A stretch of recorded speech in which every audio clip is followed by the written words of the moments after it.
And now, Jabroni Studios, in association with Big Herm Productions, is proud to present to you, recording from an undisclosed location in Oakdale, Connecticut. It's Chris Bird, it's Chris Lynch, this is Dysfunction Junction. Welcome to the infirmary. We have cold and flu season here in Connecticut. I don't know what Herm's suffering from, but he just looks... Well, you suffer from a lot of things, but nothing that we can talk about on this show today. Nothing. So, now that the sicko below me has stopped coughing, we will welcome you, yes, you, to the Super Bowl in review. We'll talk about the national anthem, the game itself, the halftime show, people who need to shut the fuck up about the halftime show, and then, of course, why I believe, and these guys may disagree with me, why I picked the right team to win. Welcome, you sons of bitches, to Dysfunction Junction. Fuck yeah. Aw. Fuck yeah. I was going to say, I'm going to skip Lynch. First, we're going to introduce this producer extraordinaire, the man with no hair. It is Big Herm, Michael P.S. Herman, and Mabel the Wonder Dog. What is up? Say hi, Mabel. No, I'm over here. No, turn around. Right there. Hi, Mabel. She's so pretty. Look at you. Now you're going to go back and look at the wall. That's good. Don't worry, kid. Most retards look at the wall. Yeah. Below me on the screen. Not bad for a 6-month puppy. Right? Fuck. Is that a bear? Your horse is loose. Bigging takes on a whole new dynamic when their head's taller than the table. I don't think they call that begging. They call it demanding at that point. Like, you gonna share that? Where's my grub? That's called surfing. Yeah, right. And of course, the co-host with the utmost, the Possum King himself, and the consigliere of coughing today. Yeah, sorry about that, guys. All right. But it's Chris. It's Chris Lynch. So there was a game this No weekend. Matt Burns. No Matt Burns? No, Matt Burns doesn't appear on the show. I mean, Matt Marsh. I was going to say Matt Walsh. God damn it, you got Matt me Walsh. doing it now. Yeah. Matt Walsh will appear next week. Canceled. Yeah, banned from the show.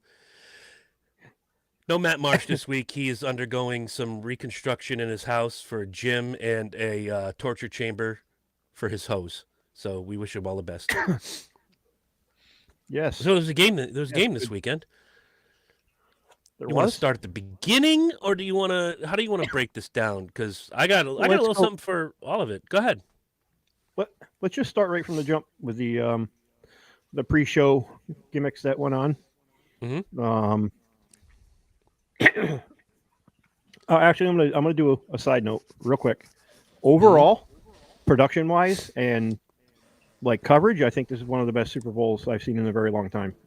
The commentators stayed on topic.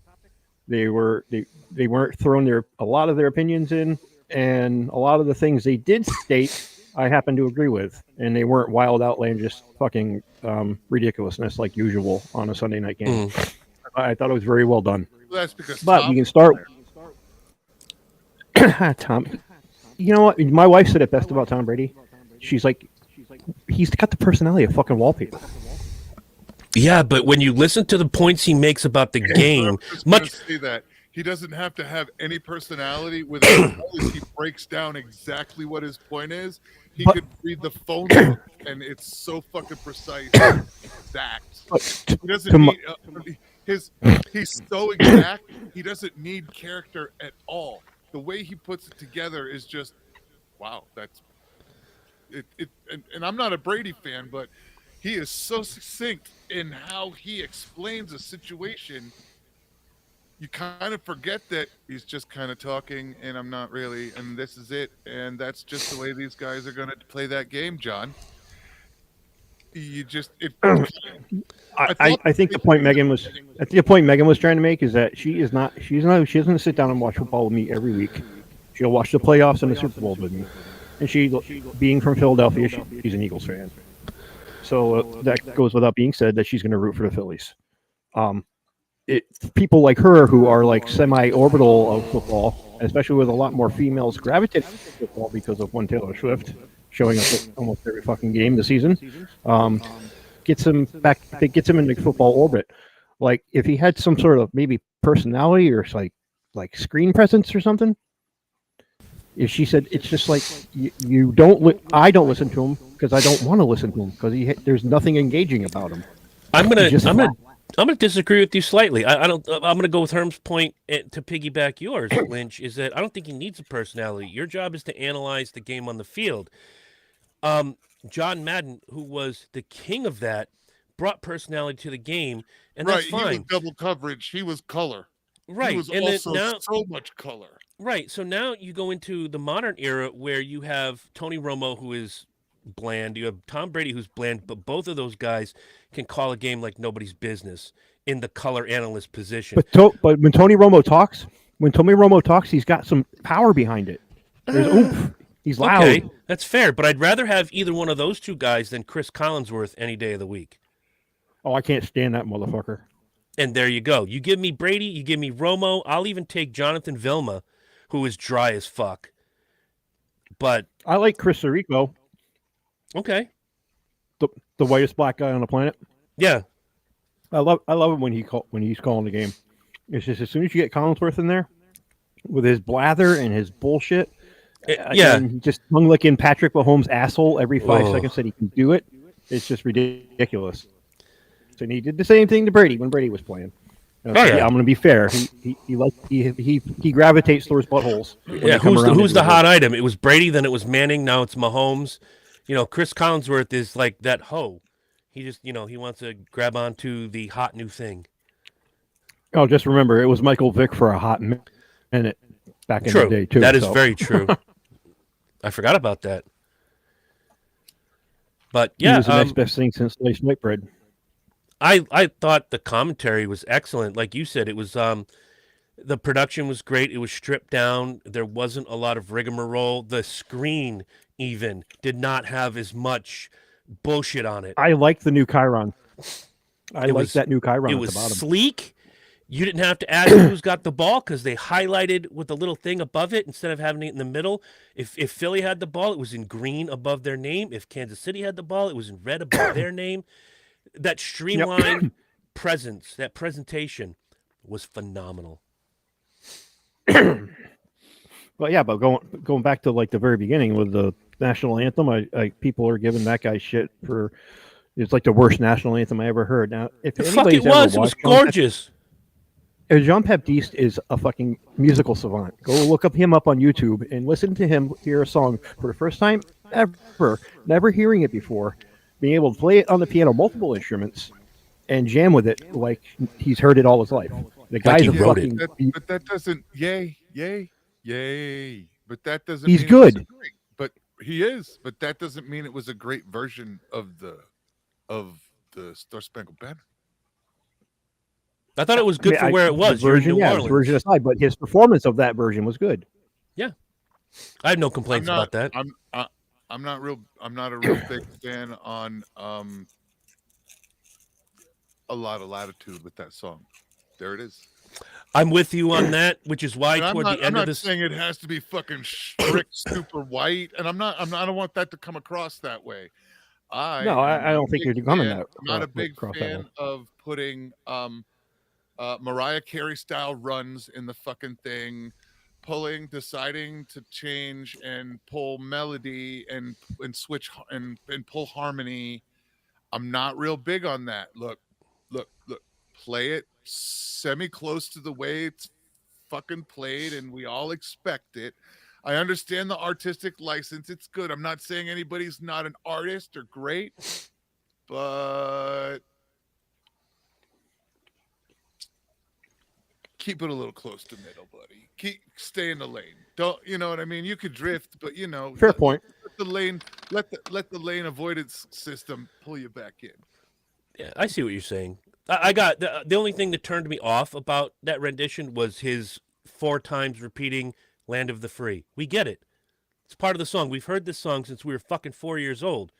And he did it 4 times before he got to the crescendo at the end. And the home of the brave. The rest of it, perfect. I loved it. I thought it was fantastic. But like you said, you can only have so much creative license with this song. There was a comedian back in the day. And that's literally only because that song has a very specific Has an expectance. Yeah. Okay. it's got an expectation of its it have- performance. right. It hasn't. There is an expectation of what to be performed there. And Yeah. if you go too far in any direction, and it doesn't sit right. It's too much change for something that's way over traditional. Correct. There was a comedian back in our youth, and I can't remember who it was, that said, they should let Paul McCartney do the national anthem. Fantastic singer, can play a billion instruments, but he said the end of the anthem would change. And the home of the brave, na, na, na, na, na, na, na, home of the brave, and break into Hey Jude, which would throw the entire fucking stadium off. I get what you're saying. You're not a traditionalist, but you're a little closer to the tradition than someone taking crazy license. You mentioned Mariah Carey, perhaps one of the worst anthems of all time, other than Roseanne Barr. Well, Mariah Carey, yes, she's got some talent and she's got the extreme vocal range. I just don't like how she sings. She can hit some high notes, and I just don't like her as a person, so it just kind of turns me off. I like this guy. I've been following this guy for a long time. And I know of him. I know his catalog, so I appreciated it for that, like his musicianship. He didn't sing it off key. It wasn't super duper offensively done. I mean, I can agree with both of you that it's got a level of expectation for performance, and he should stay within that performance. Well, however, he did a good job of it. And there's a lot of online criticism about it, and I can understand why. There's two sides of it, but guys like me who appreciate it for the musicianship, and guys like you guys who just want to stick closer to the tradition, and that's cool. But don't like death threat the guy because he fucking sang the song at a Super Bowl one time. All right, move along. It's not that big of a deal. We'll get to those people in a little while. Drove me what do you nuts mean for those 2 days. people? Oh, I mean those people. But What do you mean you people? I loved how they incorporated, and I'm not a big fan of the whole black national anthem. If you want to sing Lift Off Every Voice and sing, that's cool. I noticed they strayed away from calling it the black national anthem, but we are a nation. We have a national anthem. If you want That's to call probably it a something, federal crime to say that now. no, they did it right there in front of the Prez. He was there. The Prez was there. You know what I mean? Only for a little while. No. I'm saying to call it the Black National Anthem is probably it probably probably a breaks hate crime. high policy. I just think it's It's a stupid hate crime. to call it that. It's a felony, Herm. You're going to fucking prison. Probably. Your wish come true. I did want to mention before we get to the game itself, during the national anthem, when they're showing this regiment here and these people outside, and the camera switched to DJT, and you heard a big ass cheer. You heard some boos, and I'm wondering, in a place like New Orleans, which is 56% black, but then again, you have some of the highest dollar earners buying tickets to that game. Well, yeah, I mean, like cheapest seats there were $7,000 a ticket. Yeah, and he was overwhelmingly cheered. And look, think what you like about the president. We all do.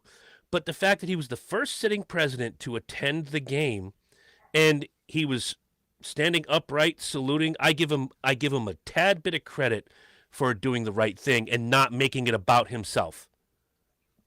No, which he could easily have done because he's DJT. And he didn't stay the whole game. He left probably by halftime. He was gone. Yeah. But like you said, first sitting president. No excuse as to why the other guys didn't do it preceding him. But you know what? He said it himself. He's like, I love football. So I think it would be really cool to go down. You had Ronald fucking Reagan, who played football in his youth at the college level. Newt Rockney. And never attended the. Ronald fucking Reagan attended NASCAR before he attended the Super Bowl, which he never attended. Yeah. Oh, sometimes shells, sometimes nuts. I mean, not saying what he did was overwhelmingly like the greatest thing ever, but it was pretty cool. No, I think, and maybe it should become a tradition at the White House level, where your first, not every time, but you get you get inaugurated on the 20th. The Super Bowl falls first week of February.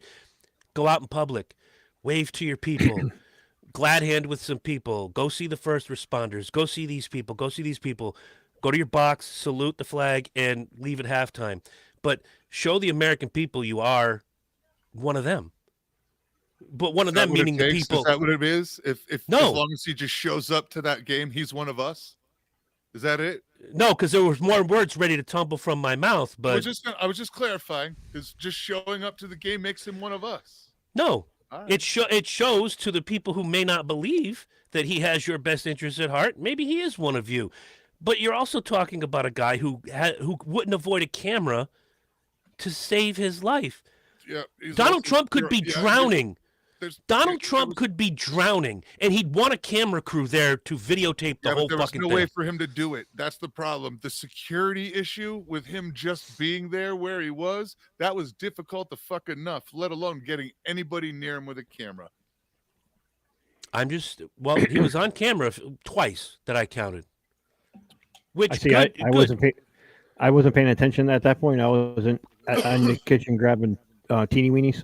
I did for one reason, because I knew there'd be some crazies out there. Look, he's making it all about himself. He doesn't control the fucking Fox cameras.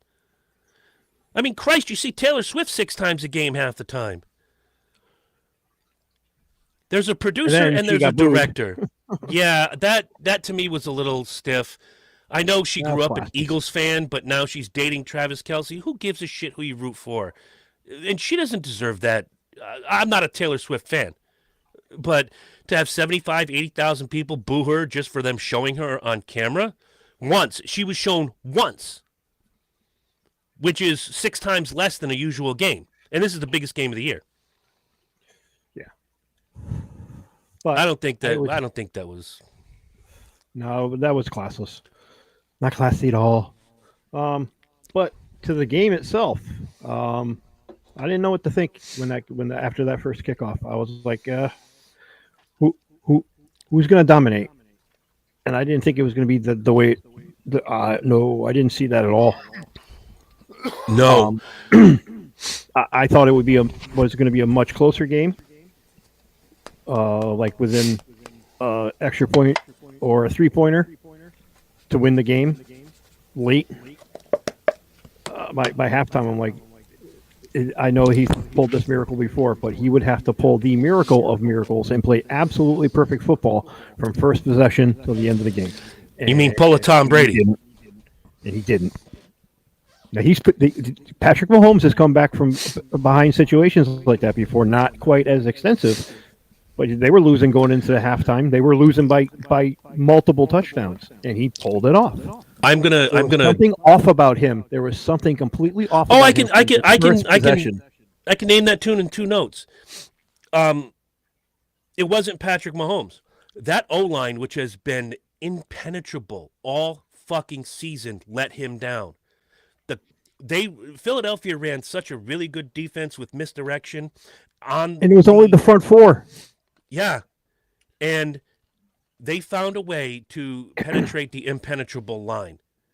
It was sad to watch that this is an O-line all season that I said these guys are unstoppable. To get to Mahomes, you need it's the weight disparity. Oh yeah.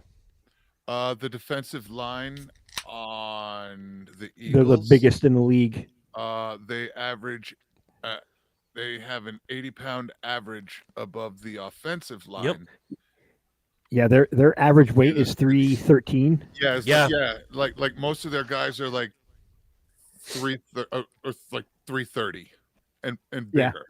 Yeah, I think they said that at the beginning of the game. You've got like guys that are like safeties on the defense in that size range. Couple of those, but then you've got like 370 pounders. Right. The fact that they showed that Kai run early in the game. What up, Kahuna, in the comment section? How you doing, Cobber? There's a 75-pound difference. Like they're gonna smack the shit out of you all night long.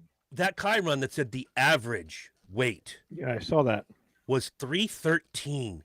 That's average. Now I can go from the 298-pound left tackle and to the 380-pound center. The left tackle for the Chiefs is looking for a new job after that effort. Dude, coming from Australia, that's a plus right there. Look at that. We are worldwide Jones right now. Good job, Kahuna. By the second quarter, Megan looks at me and goes, "They know what Patrick is going to do because that first interception, he was looking right at Mahomes' eyes, and then their defense, the Eagles' defense, just figured out we got to get him to stumble. As soon as he starts stumbling and not being sure-footed." We got him, and then every sack was that's exactly what they did. They scared the shit out of him because they busted through so fast on that left hand side. He couldn't think straight. There was the one interception early on in the game where he had the guy in the clear, and I don't know if it was Kelsey or Juju or whoever it was, but that free safety came out of nowhere, straight across, leaps to catch the ball. Those guys that was were playing, Juju. Okay, so those guys were playing to the strengths of Patrick Mahomes. We know where he likes to go. We know the patterns he likes to run. When he started throwing to Worthy, and they're like, "Oh shit, that's the guy we didn't cover. We got to put somebody on him." That's when it kind of broke down, and they came back to score 22 points.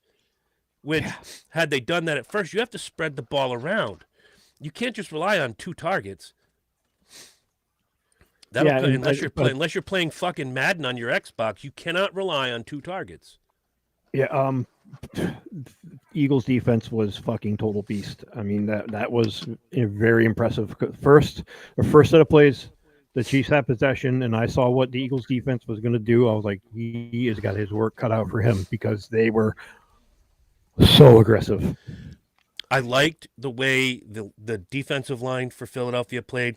I loved the middle linebackers, the outside, inside, middle linebackers. If and when somebody broke through the line of scrimmage and was going for something, they were on point. And the secondary, the free safeties, the cornerbacks they were a whirling dervish. It was fun to watch this kind of game. I had no issue with it only because I wanted the Eagles to win, depending on which side of this boat you sit on. Right. I know Eagles fans who absolutely thought this was the best Super Bowl ever played. Not going to say that. And there are people that are from Chiefs Kingdom that say this was absolutely the worst Super Bowl ever played. I'm not going to say that either. But I thought overall, I'm a big fan of the underdog. A lot of times. Pay no attention to the hat. I'm a big fan of the underdog, and you kind of want to see something new. Would I have loved to see Kansas City pick off the three-peat? Sure, history right in front of your eyes. But you know what? Sometimes the underdog rises up, and they're gonna catch that golden ring, man. I had no issue with it at all. Like I said to you in the chat that night, it looks like Mahomes read the wrong script. Yeah. I mean, because the defense was just all over him. They saw every move before he made it, and then like you're absolutely right. As soon as he starts throwing further downfield to Worthy, you got to throw off their rhythm when you're playing offensively because they know what to expect from you right now. Right, and most of the game tape they see. Think about some of those the wins they had coming down the stretch in the end of the regular season and through the playoffs. Worthy was the last resort, and when he did catch, he got mad yards and he scored a couple times. He's the out. He's the I got this one out. I'm going to throw it to him because they're expecting Juju. They're expecting Travis Kelce. They're expecting some of the bigger names, if you will. So I want to hear it from the guy who grew up with the Orange Crush. I want to hear it from the guy who, like me, I'm a big fan of defensive football. Herm, how did you see the two defenses? And we spent a lot of time talking about the Eagles, but we haven't mentioned the Kansas City defense that much. What's to mention? That's the point. Stop? Playing. They stopped playing. What's to mention? Like they were Yeah, the heard they were here. They were there when the teacher called their name. I and made that was roll about call. it. That was it for class, bro. They were there for homeroom, and then they skipped and went to And Riverside. then they left and went to the woods. I don't know.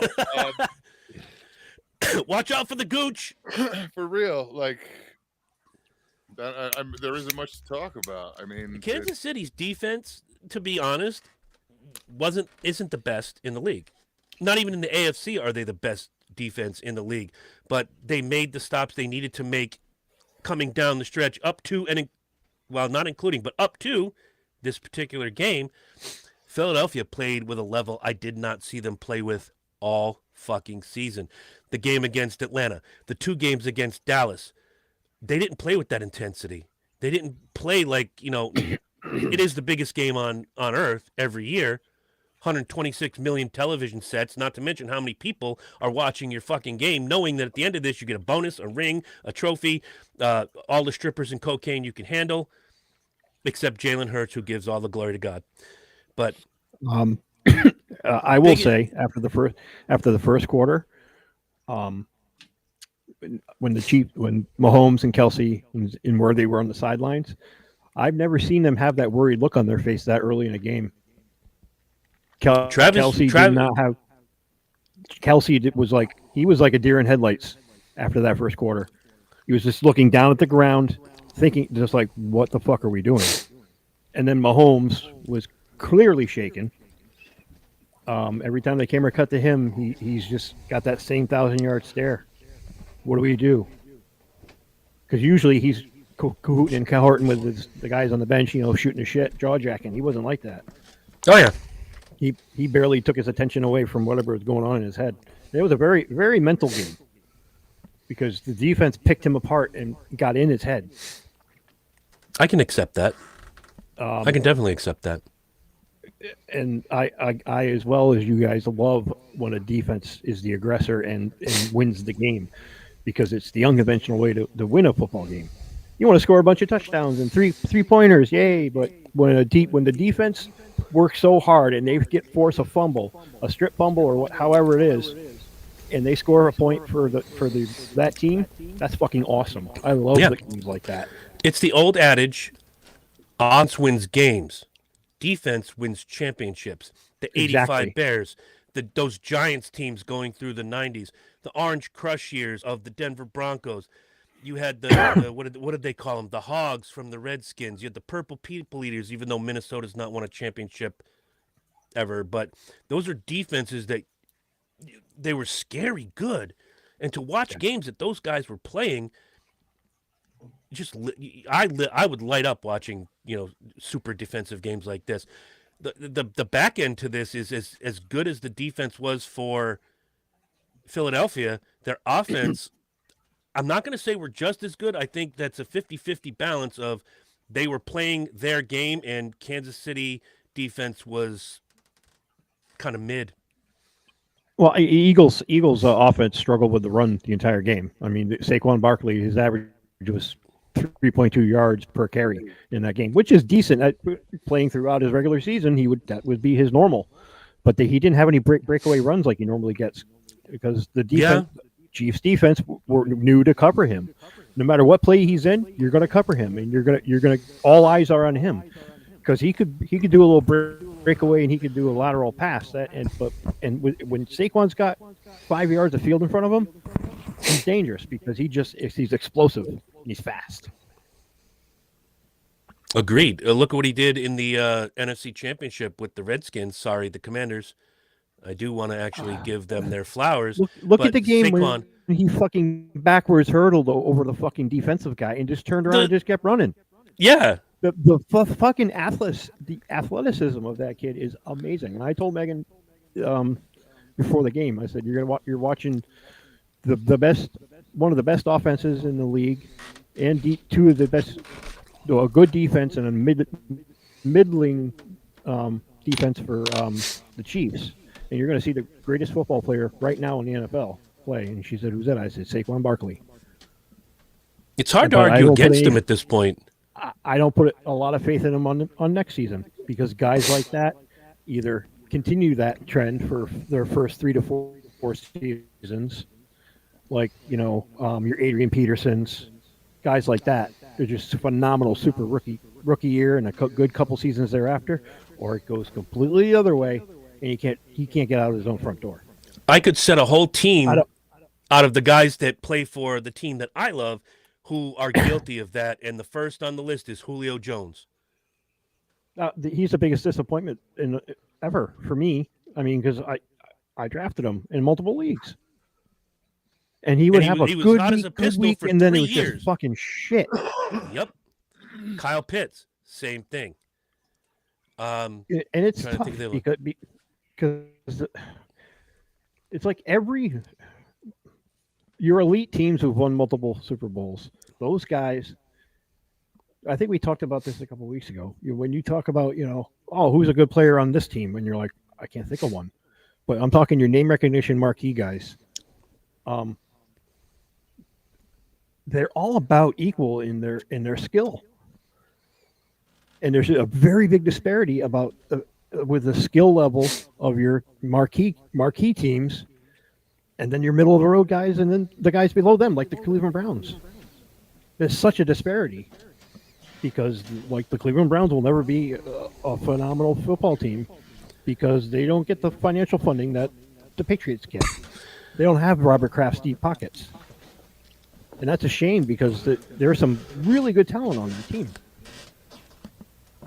I don't know who owns the Browns, but I feel like they are kind of like the same as the people who own the Oakland A's.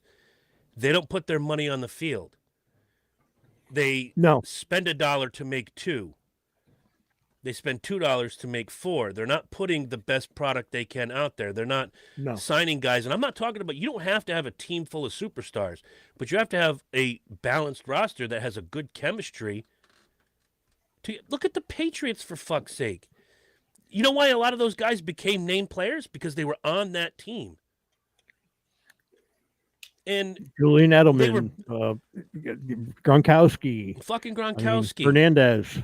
And then look, yeah, I'll give you Hernandez. But look at some of the cast-offs that nobody else wanted. They had shoved them out into the ether and said, dude, go your own way. And Belichick went, I'll take him. And I'll take him too. And I'm going to get him to play my way. And they win championships. And they go to the Hall of Fame. Edelman. Where did Edelman play before New England? He was a very. Nobody he was knows. like he was not. Nobody cares. He was not looked at. I don't think he. I think wasn't his just first born season there. his rookie season. I'm But he wasn't. looking it He up wasn't now. a guy that was looked at he wasn't a guy that was looked at a lot in the draft.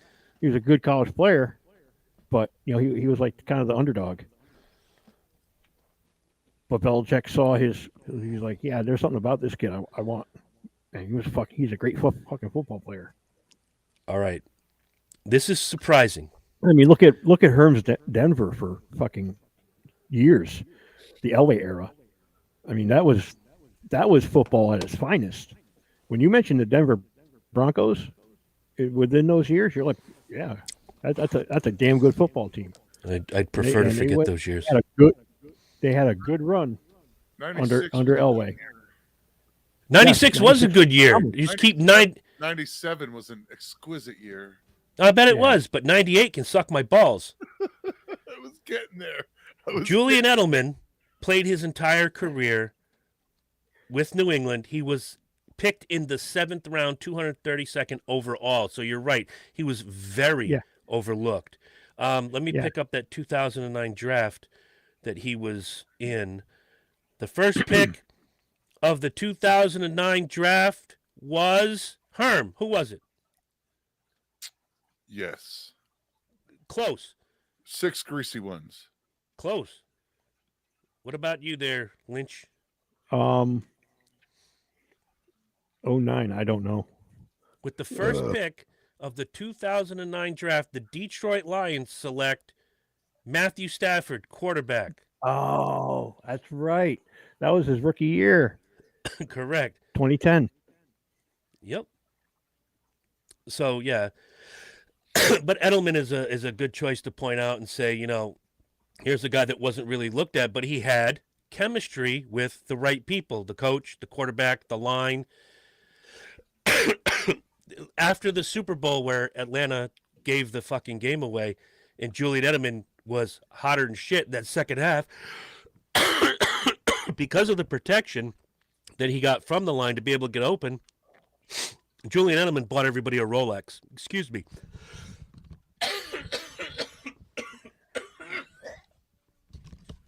I'm going to die. Please don't die. You better get some NyQuil.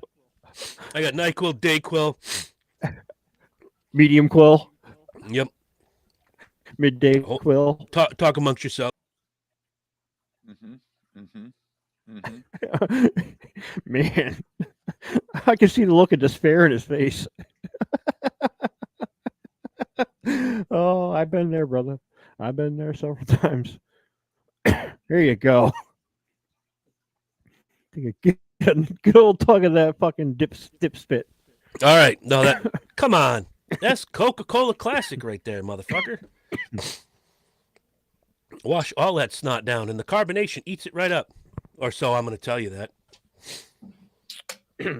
But yeah, even Herm can attest to this. With when you look at those mighty Broncos teams, except for '98, go fuck yourself, and the run with Peyton Manning, there was one, maybe three marquee guys. The rest was all chemistry. Mm-hmm. You had Von Miller, and you had Peyton, and you had the cornerback that everybody loved. I'm trying to think. He was fucking beast. He was a junior. This I know to be true. His dad used to play for the Dolphins. Surtain. Was it Patrick Surtain that played for you guys? Yeah. He's a good player. Oh, but those were your marquee Big guys. Guy. Yeah, they were the ones selling all the jerseys and getting all the spotlight.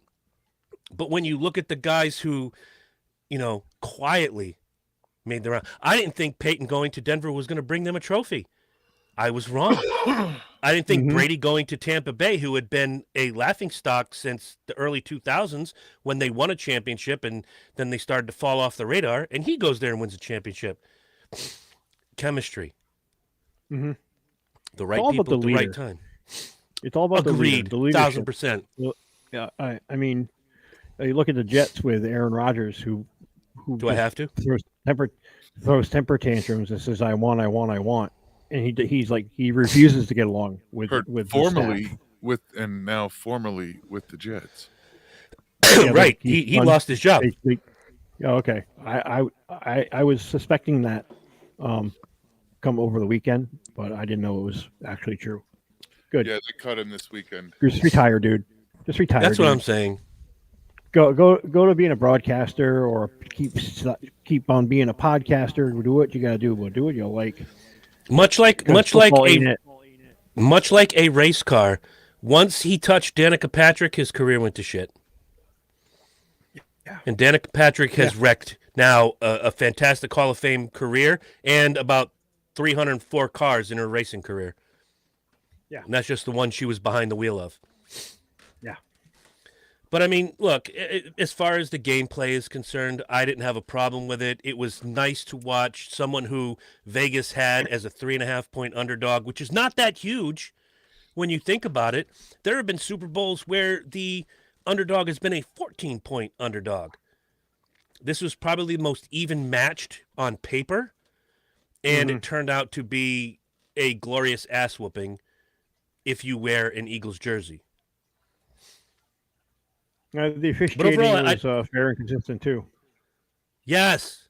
Look, I know I've joked all year and all of last year and perhaps a little bit the year before that Patrick Mahomes gets favorable calls. There were some that thought the pass interference call on Philly was a shit call until you actually look and he reaches out. And now, if he'd have kept his hand like this, he's okay. But when he curled his fingers and they went around the mask, he could have got 2 penalties on that alone. Be glad you just got the PI on that, young man. And they're like, Be "Oh, lucky. look at that! Look at that! See, that was a bullshit call, and it went for it went." I'm like, "That was a legit fucking call." It was a legit call. I think, and that's none of the calls they made that night, Super Bowl night, that I would challenge. That's No, what I not mean, at all. fair and consistent. Because when they started throwing 15-yard penalties on the Chiefs, that's pretty big. I mean, and they put him at they lost field position, and The and their drive the stopped. one that I questioned, there was one that I didn't question. This one, when they showed the line cam, you saw his hand was it was the Chiefs defensive lineman who had his hand over the line, which. Yeah. Okay, you're nitpicking, I think, but it's also the biggest game of the year. So if your hand is lined up in the neutral zone, yeah, you're offside. Mm-hmm. I didn't mind that one as much as the one they called on Philly, where I've never played organized football. I always played backyard bullshit Jones. But the center's got the ball and he leans forward and his head goes over the line. And that leads because that's the snap motion, that leads the Kansas City guy to jump over the line. And everybody thought the flag's going to be on Kansas City. When they showed the replay in slow motion, I'm like, oh, you can't do that. You can't do that. He was trying to get a flag. And that was, everybody's like, oh, here comes he was trying to draw the play. Correct. And they did the right thing And by I would have done calling the same Philly. thing. They did the right thing by calling Philly on that play. So, Yeah, absolutely. Yes, have I been guilty? Yes. I am Charles Manson guilty when it comes to picking on Patrick Mahomes for the last 3 years for getting favorable calls. This game was officiated damn near down the middle, straighter than a grizzly's dick. Yeah, I had no qualms with any of the officials' calls on the Super Bowl Sunday. It was a well called game. Yep, I have 2 quarters here. Okay. Yeah. One of them, I'm going to put in Herm, and he's going to go nuts. Not intentionally, my friend, but you'll understand that I agree with you. And this one is to go to both sides of the same coin. The halftime show. Yes. I'm going to let you guys go before I say anything. Because I asked Herm and I asked my daughter, what is this guy saying that I'm missing? Because I'm going to tell you this right now before you guys start. Without knowing a single lyric he sang, I gave that halftime show a 6 out of 10. I didn't grade on a curve. I thought the music was tight. The beats were good. The dancers were great. The production was excellent. I thought this was good. That's where I'm going to leave it until we come around the table. Herm, this was your guy. You were in the text group, the chat, and said, I'm here for Kendrick Lamar. This is your boy. This is your boy. I want to hear from you on your couch and then getting up off your couch, because I know you probably did a little dancey dance, and you were, with the hand in the air going or whatever the fuck he's singing. Yeah, I mean, pretty much everybody bitching. And I'm talking about people. I don't give a fuck what the media says. I want to know what you thought. We'll get to the media. It was exquisite. It was exquisite. That was not a performance. That was a message. And all the people griping about it didn't get the message. That's pretty much it. It's because they don't see it. I see a lot. They don't look into it. A lot of white, middle-aged people that I've seen. Lots of people that I've seen support certain ways politically, griping and bitching. Guys, if you didn't like it, it wasn't for you. There it is. The NFL asked him to do this. They said, Kendrick, you Pulitzer Prize winner, come enlighten us. And he did. And some of y'all just wouldn't open a window, sat in the dark. Yeah, and anybody who would like I start to couldn't complain about him, understand the I lyrics. would You didn't want to. look him up. You didn't want Look to. him up. Look the person. Look the person. Hold on. I'm not saying you, sir. You, sir, were look. I didn't understand a lot of the lyrics. All right, but I'm totally willing to go look at them and read them along and figure out what the fuck he's saying. Most people aren't that way. Most people, I couldn't understand the lyrics. Bitch, you ever heard Eddie Vedder sing? Marbles McGee. On the Rambo. ceiling, Fucking Gen X. Forrest Gump it. All you Gen X cunts.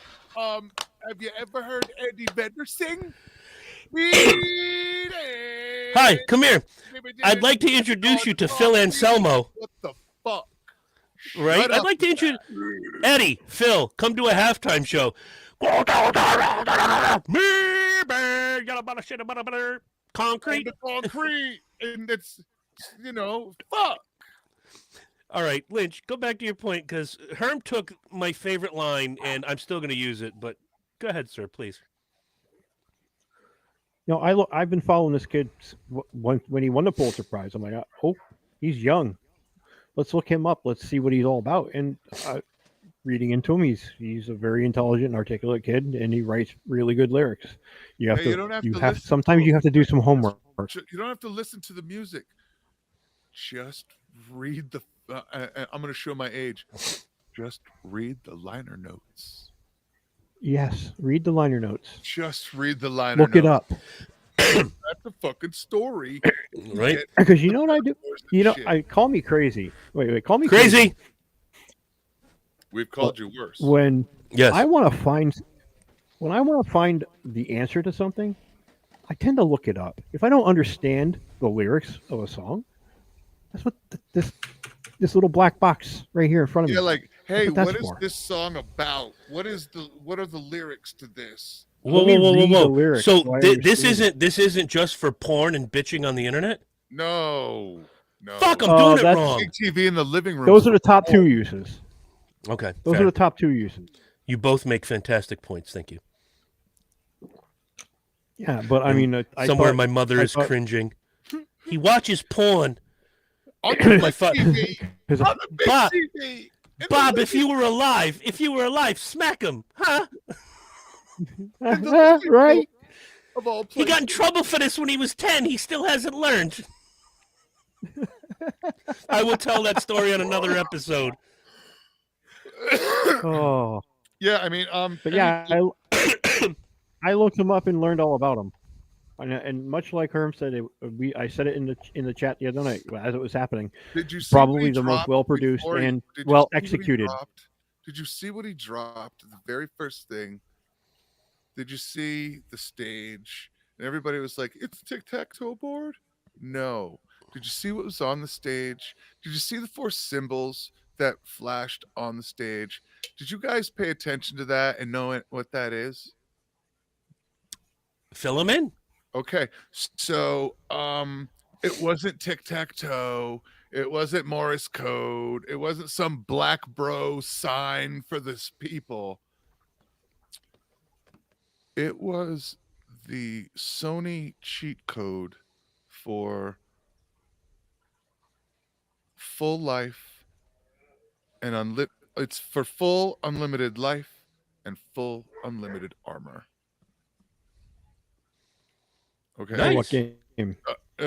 Pretty much that's pretty much the universal cheat code, but basically like if you're in like GTA, that's the cheat code. All right. Okay. But it's kind of like the it would be considered like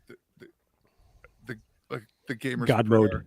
kind of God mode, like I'm blessed mode, that basically nobody can touch me, nobody can hurt me, I'm unstoppable. Up, down, A, B, Oh, A, B. Yeah, you know what I mean. But I it's the used same to play thing. Quake It's- 2 in God mode it's all X the time. X triangle, X. Yes, but that's basically what it is. It's the Sony cheat code for unlimited life, unlimited armor. Mm. For That's good to know. For unstoppable, for impenetrable, all of that. Okay. So for you younger listeners, God mode way back when, in like the mid '90s, was like this thing you could put in the game before the game, and nothing kills you, and And that's you're armed with that's more everything. for That's God coming mode. from him. That's more from the point of everything. That's kind of the way he kind of lives his life. Is he doesn't want to be touched by anybody.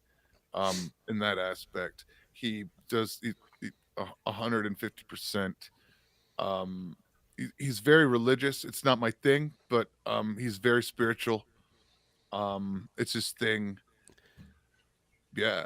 I picked up a lot of that in looking up his stuff in the last 2 days. You know, he comes from a really shitty upbringing, and that's that. Nobody's trying. No DEI. You had a rough life. You did some amazing shit. You pulled yourself the fuck out of it. Yeah, meritocracy. Right. You in what you're running into now with Drake. As you're seeing some of the shit that he ran into that very similar associates to the side of Cat Williams when he was talking shit on Kanye. You know, homeboy discovered some shit and was like, nah, fuck that. And we not, no, Mm-hmm. no. So Cat Williams is an interesting dude to listen to. Yeah. But yeah, Kendrick is very much the same way. He wants to remain untouchable in the aspect of like he stays away from all of that. There's really no there's no really controversy. I was going to say there's no controversy with him. There's nothing to hide. He's He's clean cut. You know, check me out. I started at the bottom. Now I'm here. And fuck off. To use Drake's line. And But good on yeah. him. And good on him. When you start, and look, it's going to go into my rant in a little while, but I want to at least talk about this point. You telling about Kendrick Lamar's upbringing, when you have a musician type who grew up poor, and in some cases, dirt fucking poor, and they go out and they make a career for themselves, and you know, however many, whether your career lasts 10 years or 50 years, and you've made something of yourself to a point where you could go to someone who doesn't know a whole lot about music, but they've heard your name, and they go, oh yeah, that guy who played the Super Bowl, he's that freaking good. Mm-hmm. The Super Bowl, Lynch. Let you continue your point, Unfortunately, because what everybody wanted was Black Panther. They wanted it black enough to he's black, but they Sam was a key part of that. That was that was gorgeous. too. No, it's too ghetto. That's the whole. That whole show was reflections of the music business and America acceptance of the rap music business and a rap artist and what a rap artist should be. Sam disagreement. was very crucial to that. No, it was too black. Oh, I see what you did. You brought the homeboys in. Oh, you're gonna try and soften it up now. Very much. Sam was just as an important part of that message and show as the artist was. Okay. If you read his lyrics and pay attention to what he's saying, because where he came from and pulled himself up, much like Chris said, pulled himself up and out of that. His messages are inspirational. He tells stories. He even tells the bad stories that happened in the past. But he doesn't make himself a victim.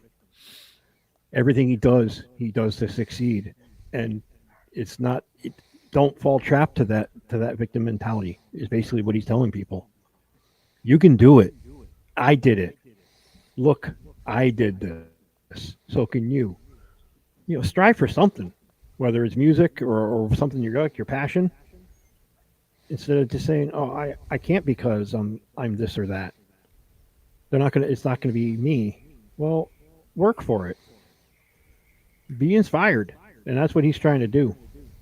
and people miss the entire point. And I get it. I had the advantage. I've heard every song that was there. I've heard before. And after he won the Pulitzer Prize is when I started listening to him and reading about him. And I'm like, this is a guy I'm going to follow because he's articulate, smart, and much. Herm said this Sunday night. He is this generation's KRS-One.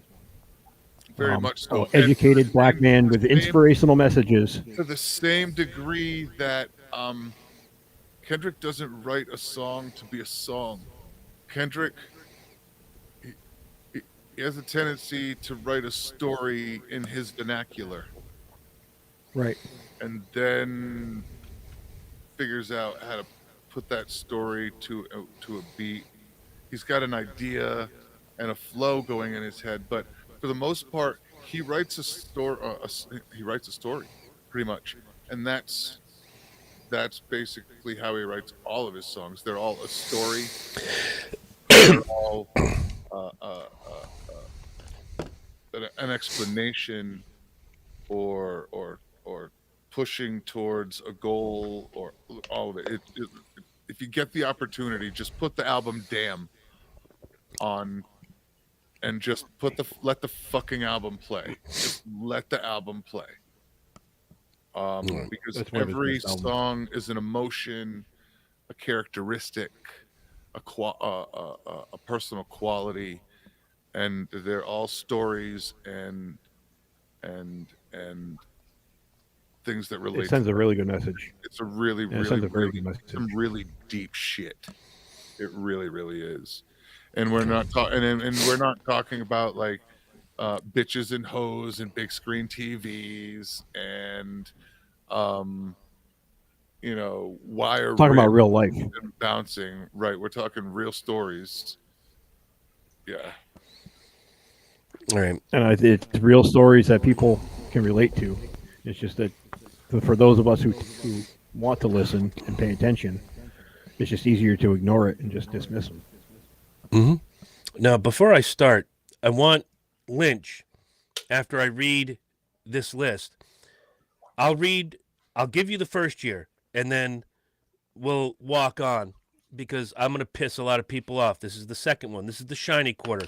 Herm gets the weathered old quarter, because he's weathered and he's old like the rest of us. But the shiny quarter goes to the rest of you. I'm throwing it in the slot right now. The Super Bowl halftime show used to be marching bands, and every now and again you got someone like Chubby Checker or Ella Fitzgerald.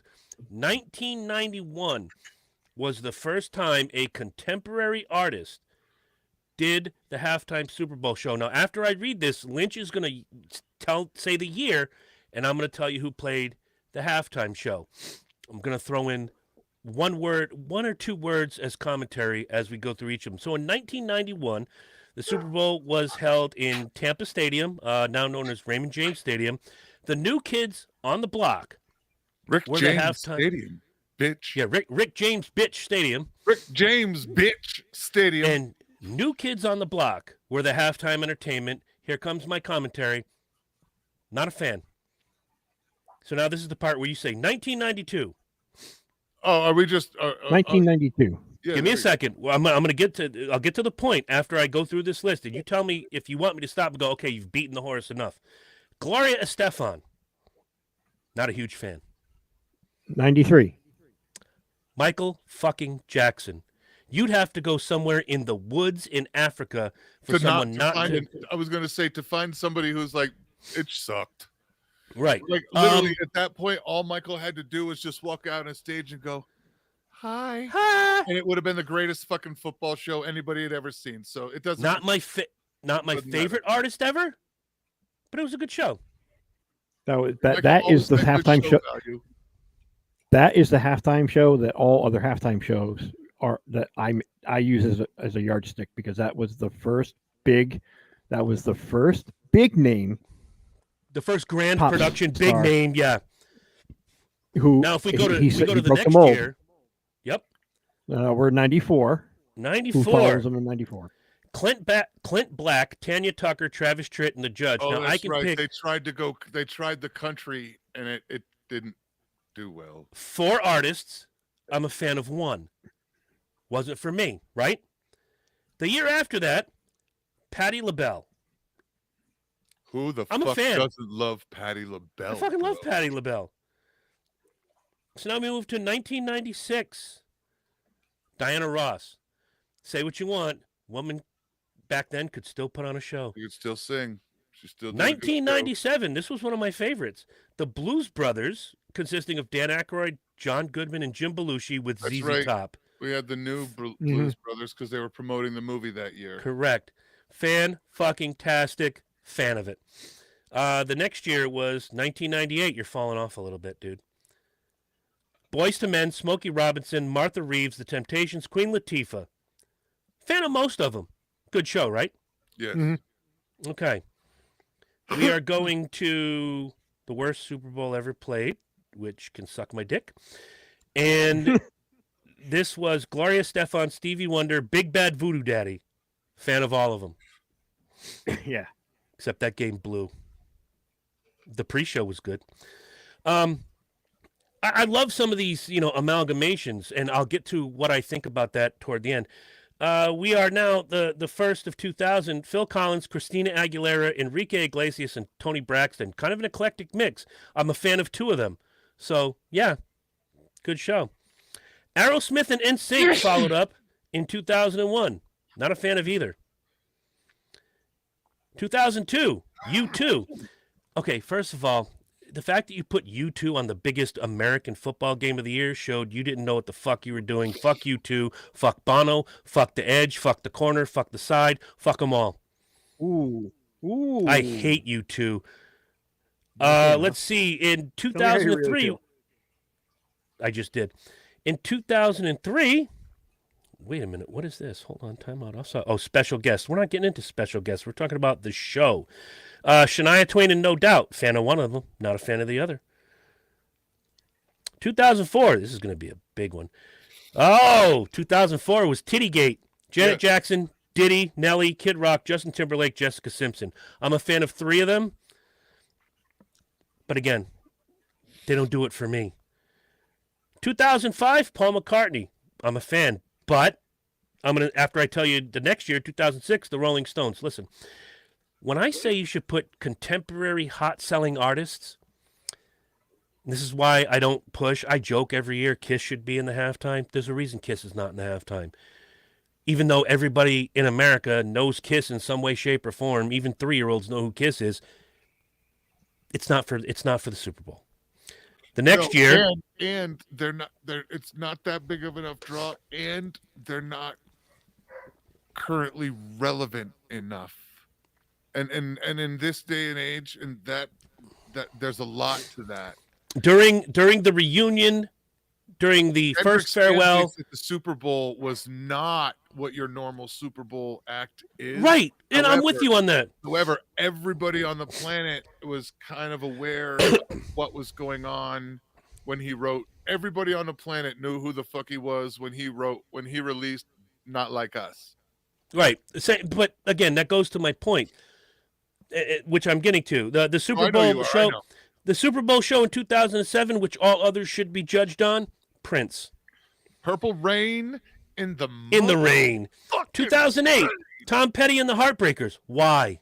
This is why, and I'm getting to my point. What do we got here? 2009. Bruce Springsteen. Again, why? As I was saying about Kiss, if you did it during the reunion, you did it during the first farewell or the second farewell, the end of the road tour, it makes sense. Those were the last years of the boomer. Not true. 2010. The Who. That's what I'm saying. 2010. Who is 11? Black Eyed Peas. See, there it went. 2012, Madonna. Can't figure out why. 2010 was the last of the boomer. It was the last of the boomer years that they pulled when they were last of the summer of love shit. Yeah. Let's see. Where were we? 2012, Madonna. Not a fan. 2013, Beyonce. Not a fan. 2014, Bruno Mars. Bruno Mars could sing me the side effects of a drug, and I would listen to it. Yep. He's that good. I love Bruno Mars. 2015, Katy Perry. Love Katy Perry. She's good. She's really good. 2016, Coldplay. Whoever did that should be fired. Right.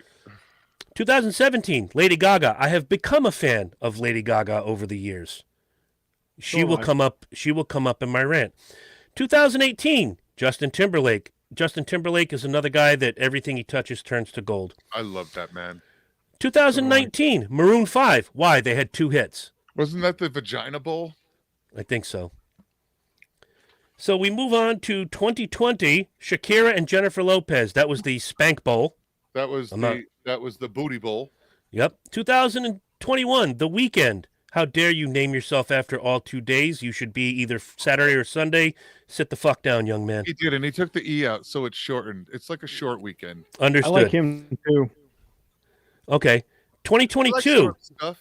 This was actually why I looked forward to this year's halftime. 2022, Dr. Dre, Snoop Dogg, Eminem, Mary J, and Kendrick Lamar. Yes, I was going to say is if we all didn't remember, Kendrick opened that motherfucker show. Mm-hmm. He was chosen by all of them as the new artist that would Yep. fit in. And All right, we're almost done. 2023, Rihanna, not a fan. Okay. Last year, Usher with special guests Alicia Keys, Jermaine Dupri, will.i.am, Lil Jon, Ludacris. Decent show. I'm a fan of a few of them. Alicia Keys being one of them. Love Alicia Keys. Mm-hmm. And of course, this year, Kendrick Lamar with, I hope I'm saying this right. Emma, help me with this. SZA. Serena Williams was there, and Yes, of course she we mentioned Samuel L. Jackson. Mama was crip walking. So I say that to get to this. I've been a football fan pretty much most of my natural life. The Super Bowl halftime show is not for me. It's not for anybody on this panel. It's to bring eyes that normally wouldn't watch the game to watch the game. Save for those 5 or 6 years where they just brought old crusty people out like Springsteen and Tom Petty. And look, I love Paul McCartney, but he made 0 sense to bring out the Super Bowl. Every year I fuck around. It was right after Tittygate, so he was safe. Oh, Right. He was safe. And he played Hey Jude. So it really doesn't matter. People were da na na. Right. The crowd swell was huge. My favorite band is the biggest selling American rock band in history, and there's someone creeping up behind them who actually lives where the Super Bowl is going to be played next year, and I'll get to that in a second. Kiss would have made sense at certain times, but to Herm's point, at most times, they're irrelevant. So for me to clamor for this is stupid, so I don't do it. I like having new artists come on that I don't know much about, and do the halftime show. I loved Michael Jackson when he did it. The country thing was a little outside my reach, but I am a big fan of Travis Tritt. But guess what? The Super Bowl halftime show does not cater to me or Herm or Lynch or any of you out there. It caters to a wider audience, which leads me to taking these 2 quarters and dumping them in 2 different slots. If you hated this halftime show, who cares? Seriously, stop saying, "Oh, this would have been better, or this would have been better." And I'm going to steal a line from your son, Herm. Stop asking for the crusty dusties that were popular back then. Well, I am going to argue this point for a minute. Some of those crusty dusties play better than a lot of the people I just read the list off of and could do a good show.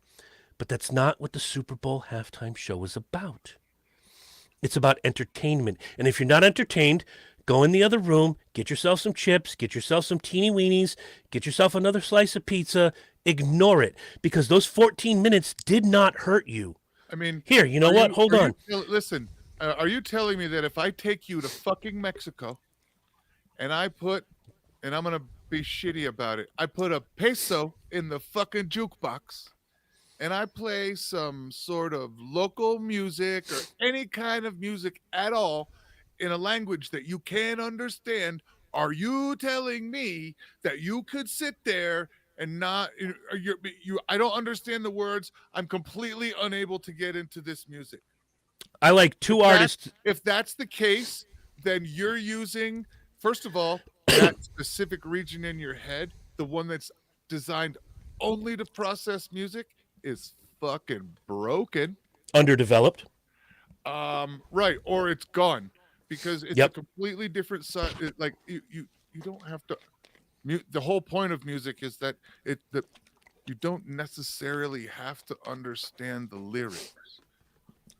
All right. Well, and like opera, people who love opera. Oh, everybody love understands fucking Italian. No, but I love the singing, though. I ain't gonna lie.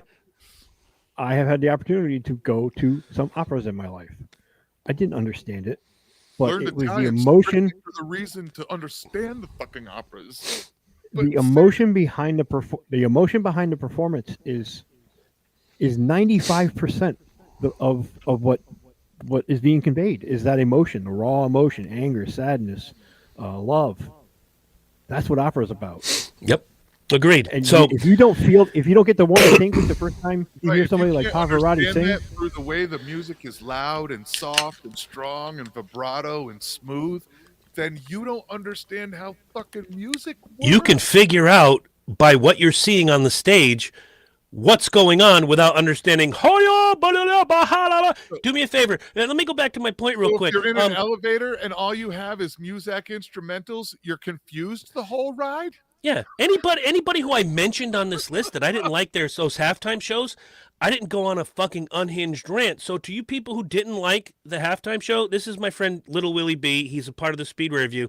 Show the judge on Little Willie B where the halftime show hurt you, and then I'll take you seriously. Because it's a, wait, hold on. Okay. Where on Little Willie B? Right there. Oh, you can't touch him there. Right there. That's a little too ditty for this broadcast. Bad touch. Bad touch. That's Drake. So to the other side, if you're lucky enough to see one of your favorite artists perform at the halftime of the Super Bowl, of which there have only been 59, and there are hundreds of thousands of musical artists out there. Conversely, there are about maybe 10,000 who have had album sales in the millions that could do this. Shut the fuck up. Everybody gets to have an opinion. And if somebody didn't like the show, it's not your place to gatekeep and say, "Oh, maybe you need to, dig a little deeper." It's called taste, people. People have different tastes. I'm sure there is some redneck sitting somewhere in Arkansas who's still clamoring to this day, "I don't believe why they didn't put Garth Brooks up in there." Well, Garth Brooks is the biggest selling country artist of all time. Does it mean he's going to translate to the rest of the fucking world? The answer is no. So yeah, no, like, am I gonna beat am I gonna beat a dead horse when somebody wants to not like it and talk shit on it? No, I may ask them a couple of questions. But if you didn't get it, then you didn't get it. If you didn't if you didn't appreciate it, if you didn't get it, you didn't get it. That's one thing. Aside from your man Kendrick, and did I step on your point? I'm sorry. No, but the if you didn't get it, you didn't get the message. That's fine. The show was tight. Yes. As a producer watching the show, the value of the show was tight. Sound was amazing. On point for a live event. He was live the whole event, complete, pretty much one-man show, except for SZA. No issues. Editing his lyrics on the fly. The Super Bowl, I found out, just for public knowledge, most sporting events have a 7-second delay. The Super Bowl has a 12-second delay. Just in case there's an issue. Bingo. Well, they went 12-second delay. That's the titty delay. Titty delay, yeah. The Janet Jackson delay. That's pretty much what it is. They extended their delay. But yeah, and it doesn't take long to re-pop in. At no point did they use delay. He edited himself exactly as he was supposed to. Of everybody in the production team, whoever ran that drone cam that was low to the ground, and he's staring dead down the barrel of the drone cam, and he's walking around the stage in the middle. All the dancers are around him. There's not a cameraman there. It's a drone cam. That guy deserves a fucking Emmy. Whoever ran that drone cam. I'll bet money and just because that's how I do it, that drone has been programmed. He's probably got a locator. I wouldn't doubt it. And basically what happened, they can use, and they've also got basically you can tell it to facial recognition, and it will Mhm. follow and position it. But So- yeah, like You I'm can sure they pre-program the used flight. excellent programming and did a Mhm. they did a fabulous job with that. Amazing. Now I'm gonna make somebody happy and somebody sad. And Herm, you're gonna help me out with this one because I'm gonna ask you a particular question when I'm done. Next year, it's at SoFi Stadium in San Francisco. The biggest selling heavy metal band in the world is from San Francisco. That's Metallica, another group where you'd have to go to Amish, Pennsylvania, in this country to not know who Metallica is. Metallica a few years ago at the Grammys did a collaboration with someone who did the pre-show, Gaga. Lady Gaga, and it was phenomenal. Herm, if you've not seen it, I'll send you the link. She is a huge you have. I've seen it. Oh, it's fucking phenomenal. Now, can you tell me someone, and this is where I'm going to put three worlds together, heavy metal. We'll call Metallica heavy metal because they started out that way. They're a little more hard rock now. But then you have Lady Gaga, the princess of pop. You can't go anywhere in the country except for Amish, Pennsylvania, where somebody doesn't know Lady Gaga. I know she's worked with a lot of people. Who's a big-time hip-hop act that's worked with Lady Gaga in the past?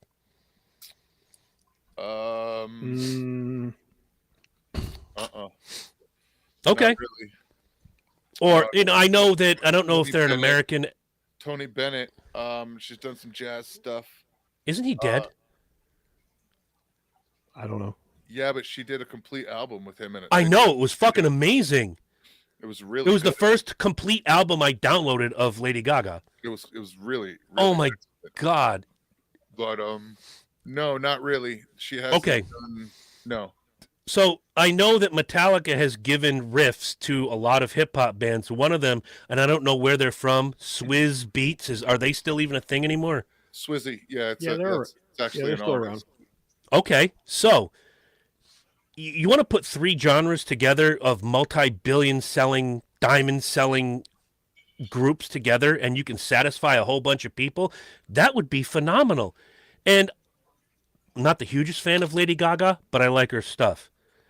I love Metallica, except for that bullshit they did with Lou Reed. And maybe Reload of Crap. Load of Crap was okay. Reload of Crap was a bridge too far. You want to do something for everybody? That's great. But what I need folks out there to understand is that it costs dollars, and there's only so many dollars to go around.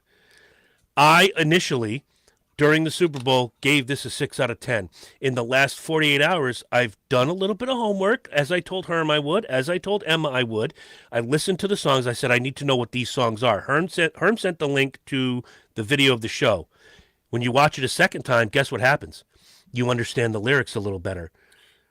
Because upon first listen, I just heard. Look, I'm a Kendrick fan, and I start hearing shit. Look, and I am of all of us. I am way more in tune to the hip hop world, deciphering rap lyrics than the rest of you on the fly. Yeah, but I think right. Lynch and I, if we heard a Pantera song that's unreleased, and we could pick out because right. I so you're on the same page. Right. And there's I hear Kendrick Thompson like, what the fuck did that nigga just say? It's back to all right. Like, all right. Did he say John Cena? I'm not sure. You hear it like because it's not just hearing words with him. It's words and then converting them to the thought that he's actually meaning. There's a song where he talks about 23 keys, and that's on the saxophone. All right. But he also, but on the next line talks about, I keep a horn under my seat. So the symbol, the 23 keys, and the reference to the horn is the reference to the 23 keys, which is a saxophone. But yeah, I keep a horn under my seat, which is kind of like, we all know what's under the seat, but it's a way to say it without sounding ghetto. Right. Years ago there was a song, and the line in the shit. Yeah, I got a girlfriend. Shit, my girl got a girlfriend. And this song is and that line is yeah, my girl carries a fucking gun too. But you have to know a little about the culture to understand it. Otherwise, if you even if you understand the lyrics, you're like, what the fuck is he saying? Yep. And the same thing. You have to get the imagery he's working and the vocab that he's using to do it, and it requires thought. Yep. Look, go back to what was the. All right, here we go. We're gonna little trivia question here. What was the most controversial album of 1991? Body Count. Body Count. If you listen to Cop Killer, if you listen to those songs, he's not advocating violence. He's singing against the violence. Okay? A rapper doing a metal album. You have my attention. I liked Ice-T before that. I loved Ice-T after that. I have his entire catalog downloaded onto my phone. Why? Because he's that fucking good. Okay? Yes, he is. The Body Count album. And remember, I grew up in a cop house, so that was not that one song. He goes, my dad said, I don't care what you play on that record. You do not play that song in this house. I'm like, and I said, please read the liner notes. Please read the liner notes. I'm stealing from Herm. Please read the liner notes. You'll understand. And my dad said, respectfully, this was probably the most respectful conversation we ever had. It was like, I don't care about the liner notes. I just don't want to hear that song in my house. And I acquiesced. Why? Because he owns the house. It's the roof over my head. All right. And I moved out however many months later, and me and Herm went on to have a destiny. If you're looking to be appeased every year by the Super Bowl halftime show, you're doing it wrong. I'm not looking for, not to interrupt and step on you. Sure. Please, go. That where everybody's expecting it to be their fucking favorite. No, it should just be entertaining. Correct. It should be good. No razzle dazzle, big bombastic show. Correct. I had high expectations for this Super Bowl show. I had a load of expectations for this show. I expected him to come out and just be fucking huge. And he was. The whole thing. The fucking stepping out like fucking Thanos. The fucking cheat code in the beginning, then stepping out in a cloud like he was fucking Thanos and indestructible. Dude, the imagery was fucking brilliant. I'm a fan. Whether you're a fan or not, though, it was an entertaining show. I want to give him his flowers real quick for the visual of having the dancers. Remind me, I have a point about the choir in the Lift Every Voice and Sing that somebody brought up online, and I wanted to smack. Just like shit like this. Yep, but I wanted to smack the shit out of everybody who made this point, so I'll leave that for after this. Oh, all of his dancers had motherfucking full clothes on, straight up. Not only that, Serena Williams was the least dressed female person a person on the stage. Not only that, you're at the biggest American sporting event on the planet, and when they pan the camera back at the beginning, those dancers form the American flag. Yes, good on you. Good on you, Kendrick Lamar. That's his flowers. Now I'm going to get to the point I wanted to make about the show itself. I gave it a 6 out of 10 because I couldn't understand the lyrics. Thank you to Herm and thank you to my daughter for pointing out these different songs, going back and listening, rewatching the halftime show on YouTube. Shout out to YouTube. Maybe you guys could give us a prize or something. I don't know. Fund the show. Don't know. I'm a pimp. I will do whatever it takes to get money for this show. After that, I'll give it an 8 out of 10. I thought it was fantastic. And knowing the lyrics of those songs and knowing what was being said versus how, not versus, but and how it was being presented, spot on. Perhaps not in my top 5, but easily in the top 10 of Super Bowl performances since 1991. And if you're going to go back that far, that's 34 years. That's a good fucking run. If you're in the top 10 out of 34, that's a good fucking run. So, yeah, for all the people Yeah, and for all the people who had an issue with it, let me rephrase this. I just read the list since 1991. How many of those did I say not a fan? More than 75%. I don't bitch. I didn't mind seeing Janet Jackson's titty. I'm a fan of Janet Jackson. I'm a fan of Justin Timberlake, but seeing her titty was glorious. But a lot of those shows, I bitched when The Who got the nod. I'm like, wait a minute. The who hasn't made a complete fucking album since 1989. Yeah, I just wanted to see him smash the guitar. I just wanted to see Pete smash the guitar. Really, he Fair. came out, smashed the guitar, and left. And I would have. Am I going to be? I would have called that the greatest show on earth. Oh, that brings me back to another point. Am I going to be pissed that Kiss never played the halftime? No, they played the pre-show. That was good enough for me. When you said go to Tijuana and drop a quarter and you can't understand a fucking word they say, I'm a huge fan of Rammstein. I'm a huge fan of The Who, H.U., not the one with Roger Daltrey. And I'm a huge fan of James Brown, who sings in English, but you guys tried to listen to a Bad Bunny album lately? Yeah, I know. Yes.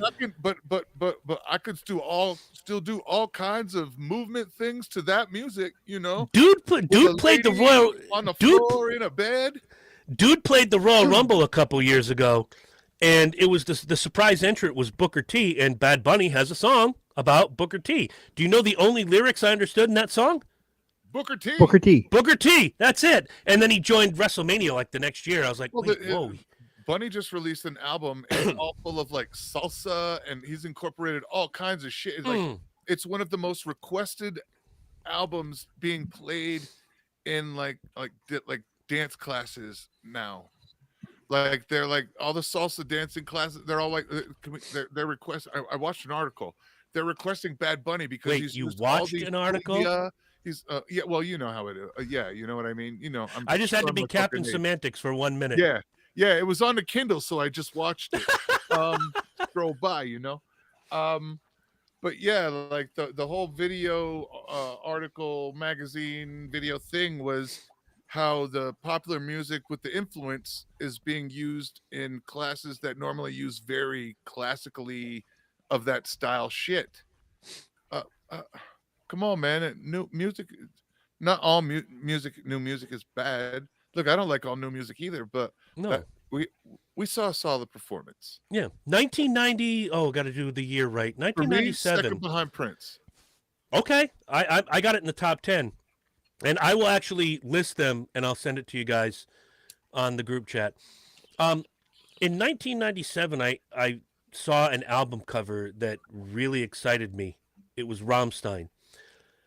And I bought the album. I didn't know a thing about them. It was in the metal section, and I said, okay.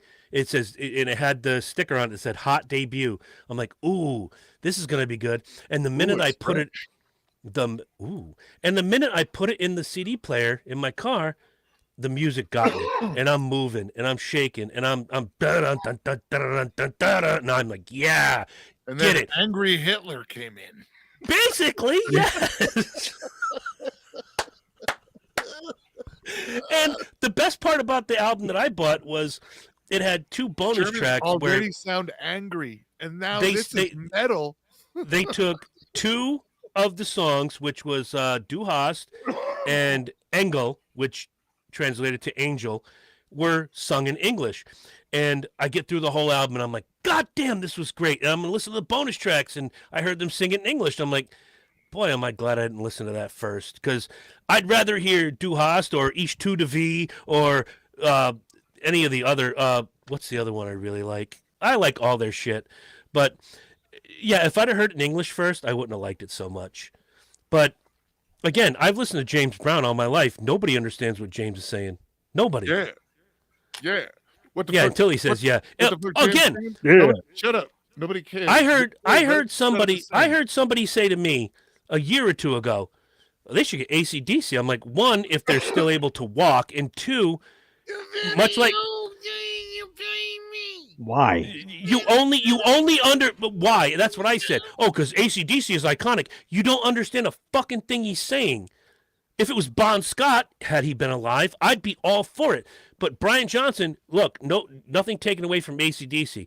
Every song has sounded the same since 1990. Every fucking song. The Razor's Edge was the last bit of original music they put out. and they suck. Yeah. They suck out loud. Get me to buy 4 albums in the 90s and it was just the same thing over again. It was stiff. What is it? Stiff Upper Lip, just with new lyrics. Fuck you. Yeah, the last album I bought from them was Thunderstruck.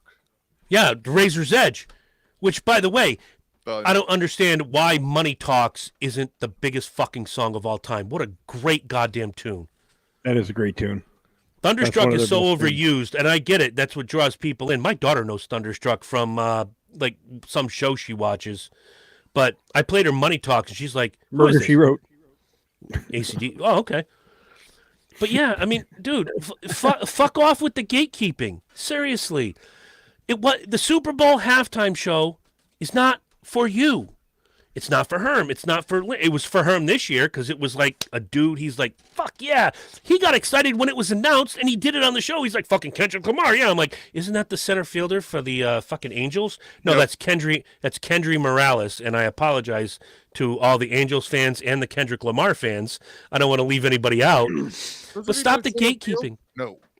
No, and of course Lynch comes in. No, he's for the Browns. Oh, that makes sense. Nobody knows who he is. Look, stop gatekeeping. It's not for you, because I'm sure there's some jackass somewhere who would like to see Clutch or Tool. Somebody said Tool at the Super Bowl party. I'm like, no, people's heads would explode during the That bass song line. was called Prison Sex. Prison sex, right? How are you going to get away with that at the fucking you Super Bowl? And this song is called Prison Sex, John. Have the reunited Pantera and play Good Friends and a Bottle of Pills. The first line is, I fucked your girlfriend last night. You know, it's just not. And for the people, thank you, because you're opening new areas of my mind. For people who bitched, I didn't bitch. I just like, hey, I didn't understand what he was saying. Can somebody help me with this? I want to look it up. And I did go back and do the homework. If Anthrax was the biggest band on earth, how fast does Joey Belladonna sing? And unless you read the liner notes, upon first listen, all you hear is, but it's in the bottom, talk to you. But if you read the liner notes, you hear, why don't you listen when I try to talk to you? Oh, that's what he said. Oh, he's Cool. not trying to buy a ticket to Tokyo. Right. Oh, Exactly. How fucking I'm hard trying is to buy it? a ticket to Tokyo. What? Dun-dun. Just go to the counter. Busted at TSA for an ounce of blow. Dun-dun. Lynch has played me some eclectic shit over the years where he would ask me, what'd you think? The music was tight. What about the singer? Couldn't understand a fucking word he said. What is that, Dummy Booger or whatever the fuck it is? Yeah. Demu Borgir. That was the night we went to the fights. Yeah, Dummy Booger. Say it again? Demu Borgir. I will learn that. I don't know shit about a lot of things. But what I know intrinsically is that music moves everybody. And if those beats didn't move you, who gives a fuck? He could be singing the contents of my sock and underwear drawer, and it would have been fun. And it was fun, and I enjoyed it. It's one 600 crusty tube sock. Yo, did you read the lyrics for TV Off? I can't say that I have yet. All right, read the lyrics for TV Off. It's really Okay. when you get a chance. Give me my pen. Really I'm gonna write this down. Write this down right now.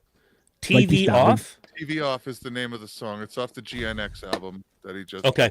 It was the very first song. It was the very last song. He ended the show with it. Turn the TV off. Turn the mustard song. I like it. 'Cause it's Okay. barbecue. Yeah, for the gatekeepers, whatever. Saying that someone is not on your level because they didn't like that's personal taste. If it had been Rammstein up there, not that look, Rammstein fills stadiums here in the States and nobody knows what the fuck they're talking about. They filled Gillette Stadium 100,000 strong last summer. Rammstein, who sings all in German. It's about the vibe, it's about the music, it's about what moves you. And if that doesn't move you, it's not for you. Don't buy a ticket. Don't tune in. It's not like someone's got a gun to your head going, all right, listen. Kendrick Lamar is coming to Hartford next week. 20,000 strong in the Civic Center. You're going to go. No. You have a choice. And if you don't like it, don't bitch. Because I dare say, reading some of the stuff online, a lot more people liked it than didn't like it. And to Herm's point, it's been a lot of middle-aged dudes. I will go 45 up. 45 up that did not like that show. Fuck it. We're going long tonight. There's no Speedway tonight, so we can go a little long.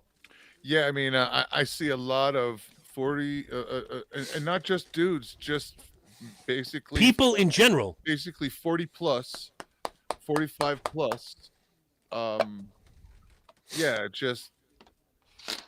I think it was horrible. I didn't like it. Maybe it was a. Did it shock you? Did it? I don't know. I don't. Did it scare hurt you? I don't know. What the fuck? Hi, I'm Little Willie B, and if you didn't like the halftime show, you can suck my D. He's got to get his shit in because we have no Speedway tonight. Yeah, I'll allow it. I don't understand it. I mean, look, for years, and I'm speaking just as me, I didn't like a lot of those halftime shows, but you know what I did? I shut the fuck up. I understand, and it goes back to that beautiful point, and then Lynch, I'm going to give you the floor. The internet is wonderful because it gives everybody a voice, and the internet sucks because it gives everybody a voice. Take the floor, please. So, yeah, you like it or you don't. What I'm tired of seeing and hearing is that, well, if you like it, you're then a this. Or if you didn't like it, you're then a this. I haven't seen that yet. No, it's out there. It's out there. And unfortunately, some of the shit I saw today at lunch on Facebook, it's there. I'm like, no, just because I like it doesn't mean I'm anything. Or just hey, do me a favor when this is anything. Done. Since I got a 1 month slap on the wrist from All Things Colchester, share this on All Things Colchester, How did please. you get that? Because Fudgy... You must have taken a shit in his mouth. No, Fudgy the Whale decided to probably hit the report button on something I said after I was insulted first, and then I was accused of bullying. Well, yeah, the biggest bully on the page accused me of bullying. Yeah. Put that in your ass and swirl it around just a little bit. You want to see that move again? I'll do it like this. Oh, please don't.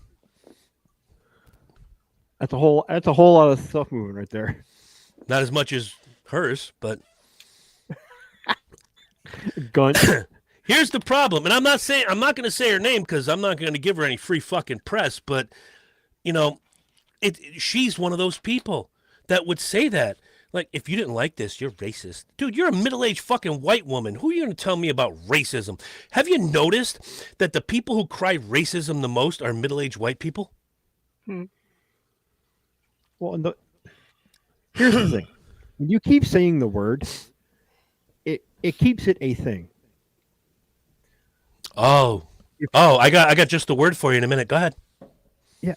So by continuing saying everything is racist, you're keeping it in the conversation. And you can't articulate exactly what's racist about it. Your version of racist is what the media tells you that's racist. Our liberal media. Just because they say it doesn't mean it's so. Yeet.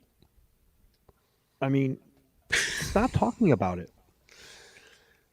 I'll give you one. Because go ahead, please. Sorry. The more you just take it out of your vocabulary. Like, look how the English language has evolved over the last 100 years. We don't say the things we used to say because it became out of fashion. It's time to make racism and the continued victimization of it just be make that be passe. Mm-hmm. If you're going to talk about it, have an articulate conversation about it. The stoppage of the DEI movement was less about holding people down and more about saying the most racist president of the modern times, and I say modern, I'm going to draw a line in the sand here, 1950 to present. The country's been around almost 250 years. Lyndon Baines Johnson signed the... I was just going to say, LBJ.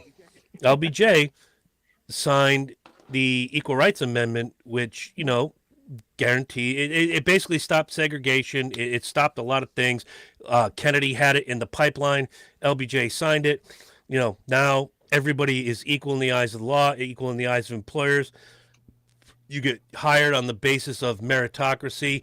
And I said this, every Sunday I sit next to a giant African-American man who is one of the people I consider, other than you two, one of my best friends on the planet. And every now and again, I just look at him and go, I'm racist because I'm white. Isn't that the case? And he goes, you're not racist at all. You hate everybody equally. Thank you. And it's true. Unless I know you, I don't like anybody when I meet them. I didn't like Herm when I met him. I didn't like Lynch when I met him. I didn't like my wife when I met her, my ex-wife, I should say. I barely liked my kid when I met her, except for the fact that she was my kid, and now I'm attached to this thing financially for the next 18 years. I don't like anybody when I meet them. Respect is earned. It's not handed to you. So when I hear somebody say this person's a Nazi, that person's a Nazi, try reading a book and looking what the Nazis actually did to people. Not their methods, what they actually did to people. So when you call somebody a racist, if somebody said to Herm, which in my opinion, Herm is like probably the least racist person I've ever known. I freely admit that I don't like much things Canadian except for like 12 people and maybe Bryan Adams. But maybe. Herm's like one of the least racist people. Fuck Nickelback. Herm is one of the least racist people I know. But what is your favorite word to use?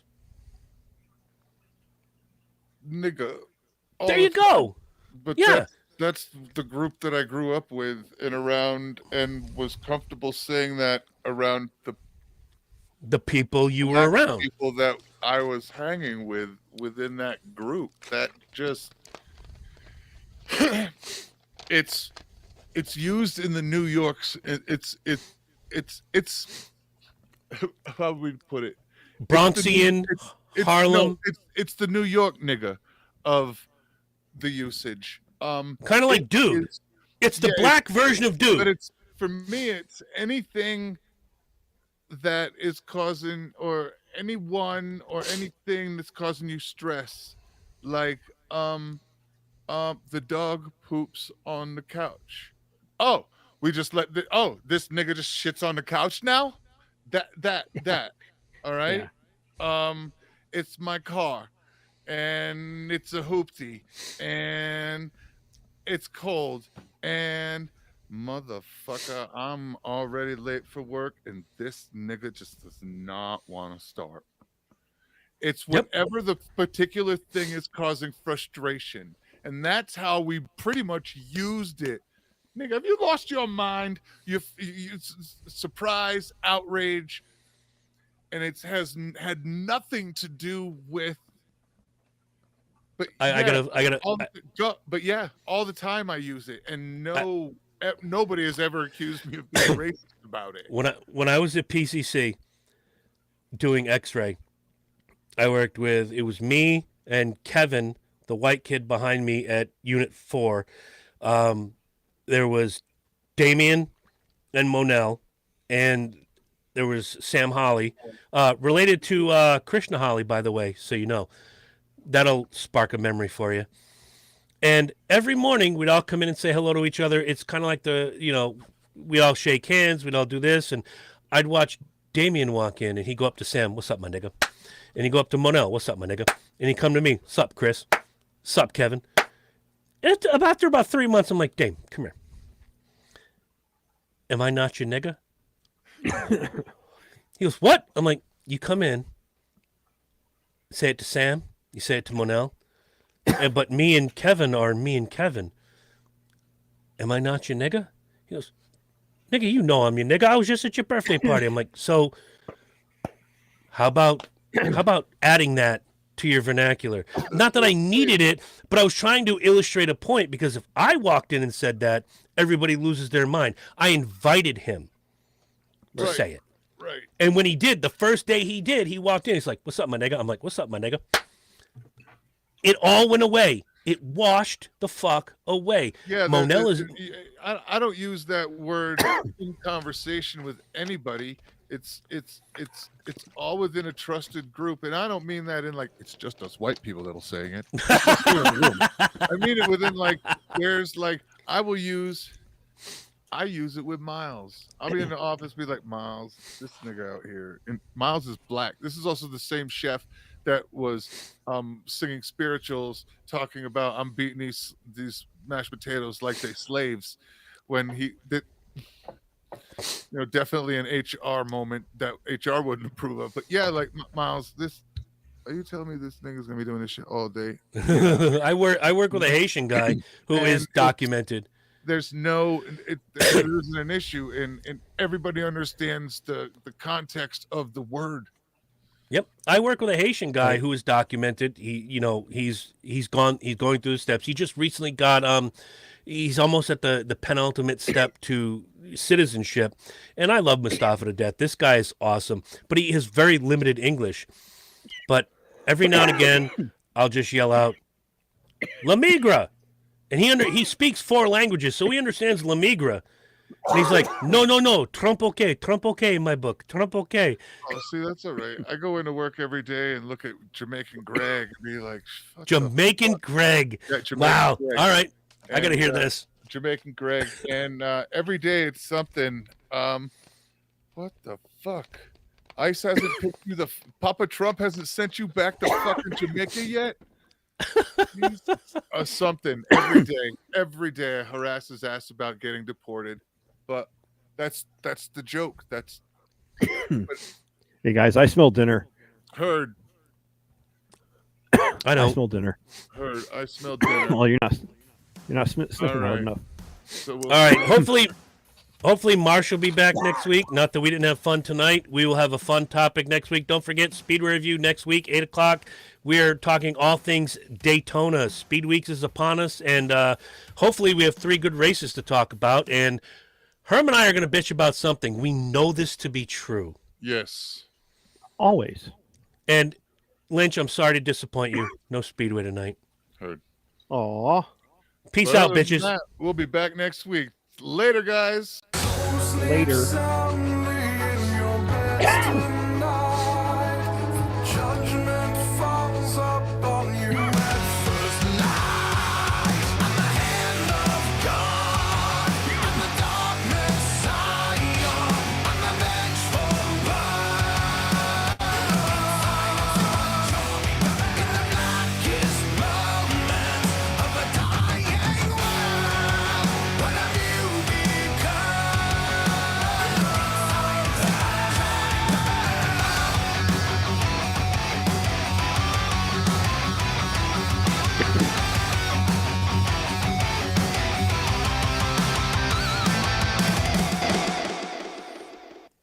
I got nothing. I got nothing this week because basically all you Chiefs fans, I can't pick on you any more than the Philadelphia Eagles already have. We will see you next week. We are out of here. Peace.